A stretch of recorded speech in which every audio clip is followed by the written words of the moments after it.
مفتي صاحب یو بله پوښتنه شوې چې را په کش باندې سودا اخیستل یا موبایل اخیستل یا موټر سایکل اخیستل و چې دا څنګه دي؟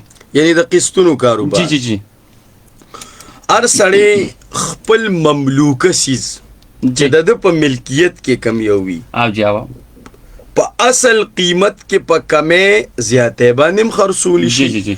زما موبایل دی ما په 100 روپے غشت دی زه تاسو له پاته 100 درکوم زیاتې کول شم چې ما په 1000 غشت دی تاسو له په 12 درکوم. دا رنګ ما ته دا اختیارم شتا چې زه د باندې په نقد خرڅ کم او زه د باندې په قرض خرڅ کم. نو دا اختیار ما ته شتا چې زه په تاسو باندې په قرض خرڅوم نو دا پیسې د نه یک مشت وصول کم او یا په قسطونو باندې دا وصول کم چې دې ته زمونږ فقهای کرام ست چې مونږ دا قسطونو اغشتل خرڅول وایو بیع بالتقسیط وایو او دا بیع بالتقسیط په قسطونو باندې اغشتل او خرڅول دا بالکل جایز دی. خود دې شرایطو به پکې خیال ساتو چې مونږ به مجموعي قیمت مقرر کړی وي چې رورجانا تعالی ما دا په قسطونو درکو دا ګیلاس خود د مجموعي قیمت مثلا 1 لک روپے ٹھیک شو خاطر جان سے. دویم دا چې د قسط رقم به متعین کو چې میا یعنی د قسط رقم چې زه به تعالی په قسط کې 100 روپے درکو او موده به متعین کوم چې میاش پس بدل دا قسط درکوم کو هفته پس بدل درکوم کو 2 میاشتې پس بدل درکوم.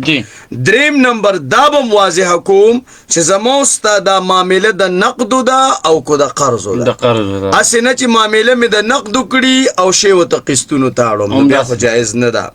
او سلورم شرط دا خاطر جان صاحب چې د دې زمونږ مرګري خیال نه ساتي چې د تاخير په صورت کې به جرمانه او اضافي پیسې نه وصولو بای چې دا تعالی ما په قسطونو درکو خو ګورې که قسط لاک لیټ کو نو د لاکو په ځای به تا ته په 1,10,000 باندې پروزي نو بیا دا ناجایز دي. دې سره دا بیا فاسد ګرځي او یا ورته وایي که قسطونه دې زر جمع کول نو د لاکو په ځای به تا 90 نو دام ناجایز دي.